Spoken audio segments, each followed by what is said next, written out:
Assalomu alaykum.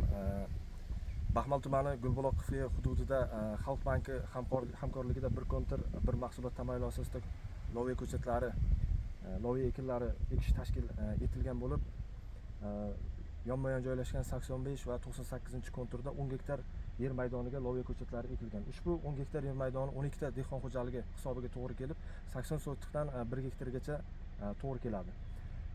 Ushbu loyihani umumiy qiymati 200 million so'm bo'lib, birinchi hosilda bir yer egasi uchun 34 million so'mdan 43 million so'mgacha daromad daromad olish ko'zda tutilgan bo'lib, ikkinchi hosilda ham xuddi shunday loviya ko'chatlari ekilgan holda 34 million so'mdan 43 million so'mgacha daromad ko'rish ko'zda tutilgan.